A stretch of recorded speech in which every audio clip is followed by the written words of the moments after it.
नमस्कार मेरे प्रिय साथियों, स्वागत है आप सभी का अपने चैनल मोटिवेशनल एक्सप्लोरर पर।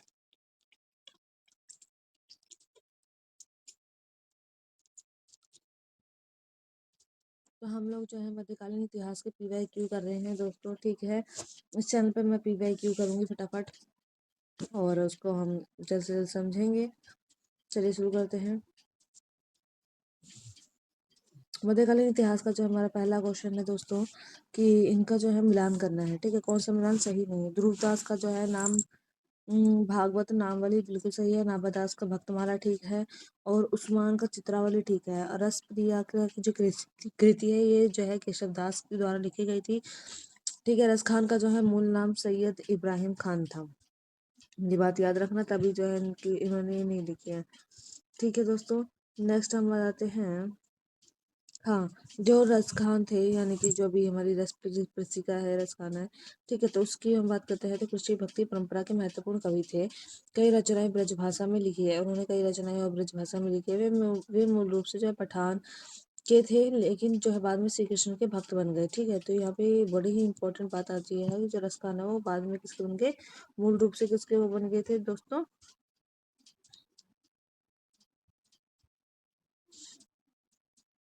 रस खान जो है सैयद अहमद खान की बात कर लेते हैं। तो ये मूल रूप से बाद में कृष्ण भक्त बन गए। सैयद इब्राहिम इनका बचपन का नाम था। एंड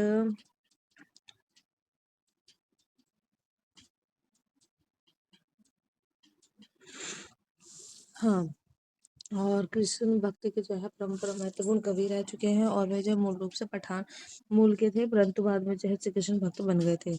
इसके बाद हम बात करते हैं निम्नलिखित में से कौन सा युगम सही नहीं है। अगला क्वेश्चन हम देख लेते हैं। देखो, अदीना मस्जिद मांडू में है यही सही नहीं है। लाल दरवाजा जौनपुर में है, बिल्कुल सही। दाखिल दरवाजा गोड़ में है और तीन दरवाजा हमारा अहमदाबाद में है। तीन दरवाजे कहाँ पे हमारे अहमदाबाद में है। अदीना मस्जिद की बात कर लेते हैं दोस्तों, तो ये गलत है। ये एक्चुअल में मालदा में है। कहाँ पे है? मालदा में है। कहाँ पे है दोस्तों? मालदा में है। अदीना मस्जिद जो है हमारा मालदा में है। बंगाल के निर्माण की बात कर लेते हैं तो 1369 में इसका निर्माण हुआ था। सुल्तान सिकंदर शाह ने, यानी इलियास शाही वंश के थे। ठीक है, मध्यकालीन भारत की सबसे जो है विशाल मस्जिदों में से एक थी। ये जो है अदीना मस्जिद जो कि हमारा मालदा में है, ये किसने बनाई थी? सुल्तान सिकंदर ने बनाई थी। ठीक है, सिकंदर शाह ने बनाई थी 1369 में। अगर हम बात करते हैं लाल दरवाजा जो कि हमारा जौनपुर में है, यूपी के जौनपुर में है। ठीक है, 1447 से लेकर 1455 के बीच में बनाई थी। निर्माता जो है बीबी रजिया थी। ठीक है, इसकी जो निर्माता कौन थी? बीबी रजिया थी। महमूद शाह सरकी की जो है माता थी। ठीक है, बात करते हैं सरकी वास्तुकला है, लाल बलुआ पत्थर से बनाया गया है लाल दरवाजा। ठीक है, और ये बीबी रजिया ने बनवाया था जौनपुर में। ठीक है, 1447 में। ठीक है, दाखिल दरवाजा ये जो कि हमारा गोड़ लखनऊ थी, पश्चिम बंगाल बांग्लादेश सीमा पर है, 15वीं शताब्दी में बनाया गया था। तो सबसे पहले अगर हम देखे जाए तो हमारा सबसे पहले कौन सा दरवाजा बना था? अदीना मस्जिद, जो कि कहाँ पे है? हमारा मालदा में। मालदा में बनने के बाद जो है साथ ही साथ इसे किसने बनाया था? सिकंदर शाह ने बनवाया था। ठीक है, इकरानी वंश का कुछ ऐसी कौन सा वंश है? इलियाई वंश के जो है उसने बनवाया था। फिर नेक्स्ट हमारा आता है जो कि जौनपुर में था। ठीक है, कौन सा था हमारा? लाल दरवाजा। लाल दरवाजा जो कि बीबी रजिया ने बनवाया था। लाल दरवाजा 1447 में बनवाया था। उसके बाद हम बात करते हैं दाखिल दरवाजा जो कि गोरखपुर में है, पश्चिम बंगाल के जो है आसपास ही है। ठीक है, पश्चिम बंगाल सीमा पे है, जो भी बांग्लादेश की सीमा पे है। हाँ, तो गौड़ दुर्ग का मुख्य दरबार है, विशेष ईंटों से निर्मित जो है विशाल प्रवेश द्वार है। लाल दरवाजा तो लाल बलुआ पत्थर से बना है। नेक्स्ट हम बात करते हैं तीन दरवाजा जो कि हमारा अहमदाबाद गुजरात में है। ठीक है, 1400 जो है 15 में बना था। निर्माता जो है सुल्तान अहमद शाह थे। इसके निर्माता कौन थे? सुल्तान अहमद शाह थे। ठीक है, मुजफ्फर शाही वंश के थे। कार्य जो है बड़ा बड़ा किले शहर के मुख्य द्वार का हिस्सा था। ठीक है, ये तीन दरवाजा जो मुख्य शहर का हिस्सा था, अहमद शाह ने बनाया था, अहमदाबाद में है ये। ठीक है, चलिए कथन और कारण की बात कर लेते हैं। तुर्कों के भारत पर आक्रमण सफल रहे, बिल्कुल रहे तो हैं सही। आज की वाक्य देख लेते हैं। उत्तर भारत में राजनीतिक एकता का भाव था, बिल्कुल सही है ना। तुर्की गजनी वगैरह ये सब जो वहाँ उधर की साइड से आए थे ना, तो उनका आक्रमण बिल्कुल ही सही है। इसका कारण भी सही है दोस्तों। देखो, तुर्क आक्रमण के समय राजपूत जो है शक्ति कई छोटे जो है राज्यों में बटी थी। ठीक है, कई छोटे राज्यों में बटी थी। ठीक है दोस्तों, फिर हम बात कर लेते हैं। कोई केंद्रित जो है सत्ता नहीं थी जिसके जो है तुर्कों के विरुद्ध जो है कोई संयुक्त सेना नहीं बन सकी। और जो है तुर्क सेना बेहतर हथियार, तेज जो है घुड़सवार सेना और युद्ध कौशल रखती थी। ठीक है, अगर हम इसकी बात करते हैं 1001 में जो है महमूद गजनी, मैंने आपको पहले ही बताया था, महमूद गजनी जो है पहली बार आया था, ठीक है, और सफल कारण भी रहे थे। चलिए नेक्स्ट क्वेश्चन पे आते हैं। सूची एक को जो मिलाना है हमें, ठीक है, धनंजय, नीलराज, उग्रसेन एंड विष्णु गौप, अवमुक्त, कांजी, कुस्तलपुरा और पालक, ठीक है, पालक। ओके, तो इसकी हम आंसर देख लेते हैं, सी। ए का जो है हमारा दोस्तों सी है, ठीक है। धनंजय, धनंजय का आ जाएगा हमारा ये कुस्थलपुरा, ठीक है, कुस्थलपुरा। नीलराज का है हमारा अवमुक्त, ठीक है, अवमुक्त जो है नीलराज का रहेगा हमारा। एंड उग्रसेन का रहेगा हमारा पालक, और विष्णुगुप्त का हमारा कांची, ठीक है, विष्णुगुप्त का हमारा कांची। देखते हैं, समुद्रगुप्त ने दक्षिण भारत में दक्षिणापथ अभियान चलाया था, ठीक है दोस्तों, समुद्रगुप्त ने क्या रहा था, दक्षिण भारत में दक्षिणापथ जो है चलाया था। उनसे जो है क्या कहते हैं, कई राज्यों में राजाओं को पराजित करा, स्तंभलेख मध्यकालीन राजाओं और जो है अनेक राज्यों का उल्लेख भी मिलता है। तो धनंजय जो है कुस्थलपुरा है, धनंजय कुस्थलपुरा का शासक था, ठीक है, यह नाम स्तंभ इलाहाबाद स्तंभ लेख में जो है मिलता है, ठीक है। तो धनंजय का जो है हम बात करते हैं, ये कुस्थलपुरा का था, और यहाँ पे जो है समुद्रगुप्त ने मतलब जो शासन कर रहा था तब वहाँ पे गया था, और इलाहाबाद स्तंभ लेख में जिसकी जो है जानकारी भी मिलती है, ठीक है। नीलराज जो है अवमुक्त की बात कर लेते हैं, नीलराज अवमुक्त प्रदेश का शासक माना गया है, ठीक है, अवमुक्त प्रदेश का शासक नीलराज माना गया है। उग्रसेन जो है पालक या पलक्का की बात कर लेते हैं, ठीक है, इसके थे उग्रसेन। वैसे भी बच्चे जो है पालक खा के उग्र हो जाते हैं, क्या हो जाते हैं, उग्र हो जाते हैं बच्चे, पालक खा के उग्र हो जाते हैं, तो इसको बोला है पालक सेन, ठीक है। तो उग्रसेन आ जाएगा, ऐसे याद रखना। तो उग्रसेन कहाँ का था सकता, पलक का या फिर पालक का, ठीक है।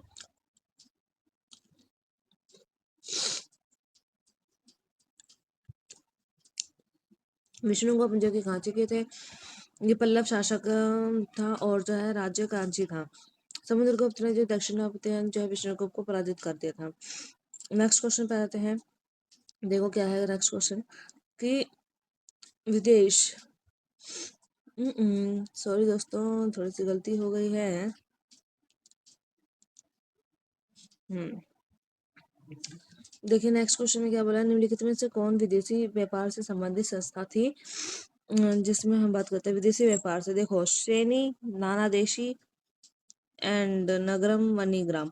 मणिग्राम व्यापारियों को कहा जाता था। श्रेणी जो कि हमारे एक व्यापारी संघ होता था, ठीक है।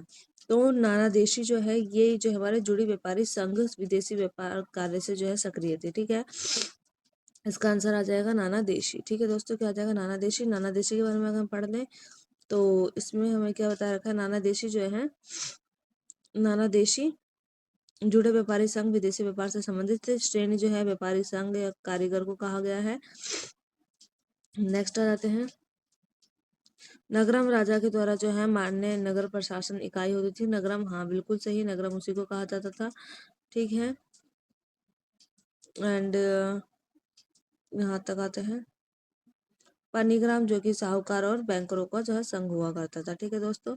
चलिए नेक्स्ट क्वेश्चन पर आते हैं, दूसरा कारण कथन आ गया है ये, मध्यकाल में संगीत पर आधारित जो है कई सांस्कृतिक ग्रंथों का जो है फारसी में अनुवाद हुआ था, बिल्कुल सही।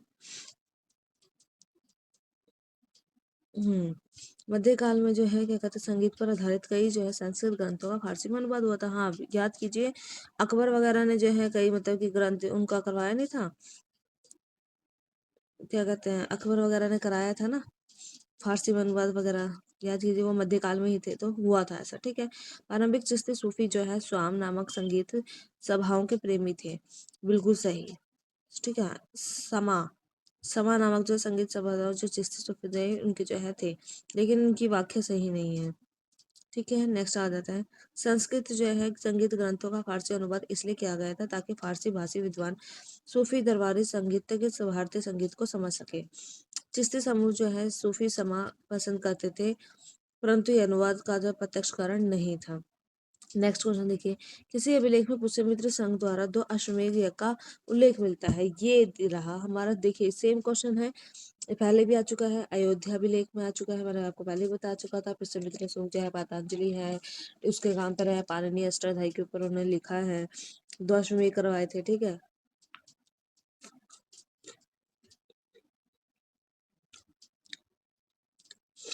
इसकी व्याख्या पढ़ लेते हैं, धनदेव जो है का अयोध्या अभिलेख जो है पुष्यमित्र के दो अश्वमेध की जानकारी देता है। धनदेव देते हैं इसके बारे में जानकारी। सारनाथ अभिलेख में जो अशोक का बौद्ध धर्म संबंधी आदेश है उस टाइम पे मैंने आपको समझा देती, चारों विकल्प द्वारा बता देती हूँ।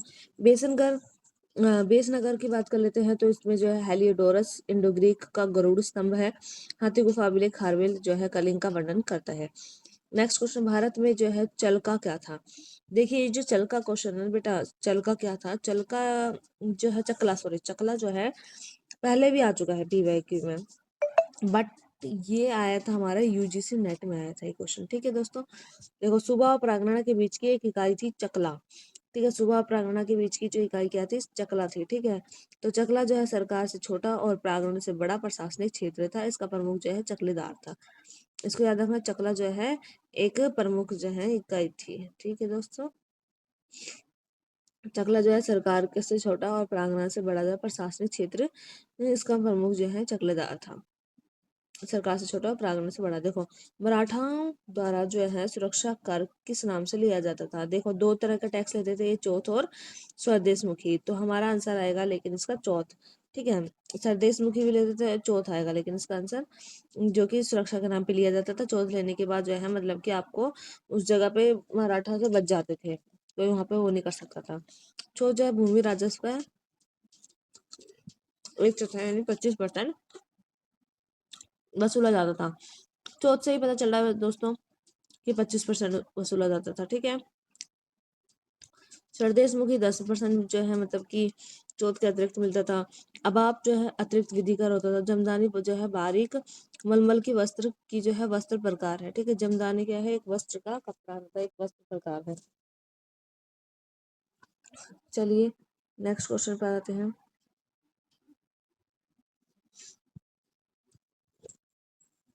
हाँ, दिल्ली में जो है पुराना किला के सामने जो है खैर उल मंजिल मस्जिद किसने बनवाई?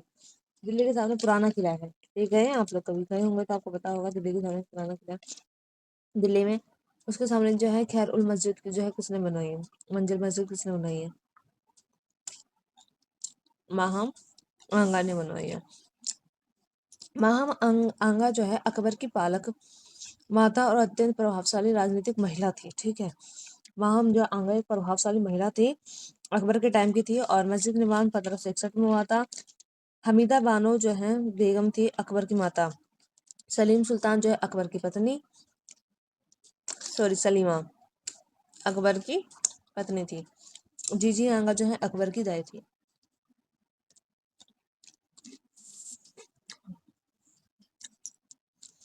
ये यहाँ से क्वेश्चन पूछ सकता है, इसलिए आप लोगों को बता रही हूँ। ठीक है, जीजी आंगा कौन थी? अकबर की जो है दाई थी। सलीमा जो है सुल्तान अकबर की पत्नी थी। हमीदा बेगम अकबर की माँ थी। 1561 में जो है माहम आंगा जो कि पुराने किले के सामने है। ठीक है, उसको याद रखना, 1561 में इसको बनवाया गया। चलिए नेक्स्ट क्वेश्चन है, निम्नलिखित में से कौन सा युगम गलत है? देवगिरी शंकर देव, ठीक है, होयसला वीरबल्ला और मदुरई वीर पांड्य। ठीक है, वालंग रामचंद्र देव नहीं आएगा, ये गलत है। देवगिरी का शासन जो है यादव वंश के हाथों में था। ठीक है, देवगिरी का शासन किसके था? यादव वंश के हाथों में था। प्रमुख शासक की बात करते हैं, सिंह द्वितीय महादेव जो है रामचंद्र रामदेव। शंकर देव जो है असम के वैष्णव संत और संत परंपरा के प्रवर्तक थे, ना कि जो है देवगिरी का शासक थे।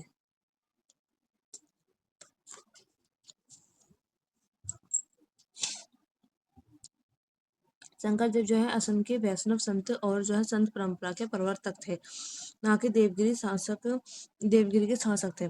वालंग जो है रामचंद्र देव तो है, सही है।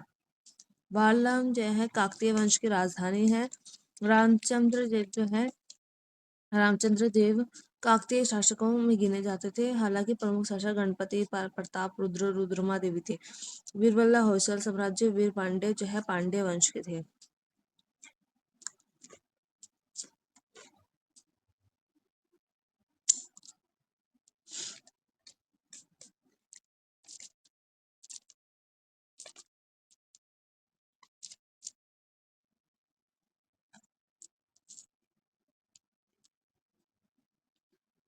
सॉरी दोस्तों, इसमें गलती है।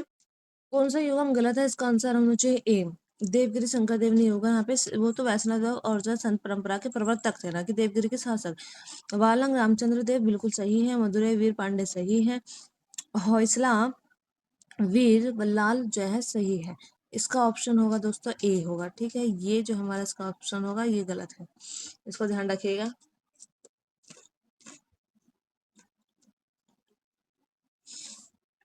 चलिए नेक्स्ट क्वेश्चन पे आते हैं। निम्नलिखित मुगल बादशाहों को जो है कानून व्यवस्थित कीजिए। मोहम्मद शाह, जहांगीर शाह, आलमगीर, अहमद शाह। मोहम्मद शाह, अहमद शाह पहले आएगा।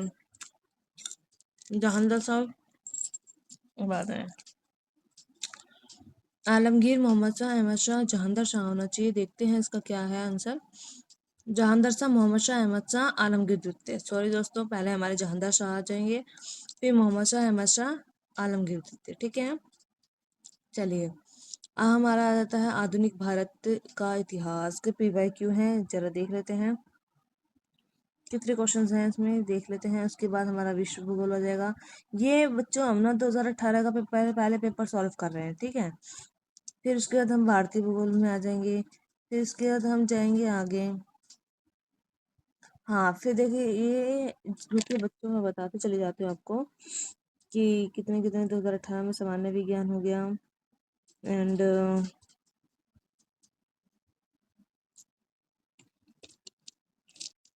यूपी स्पेशल के। देखो 2000 हमने उसका पढ़ा था,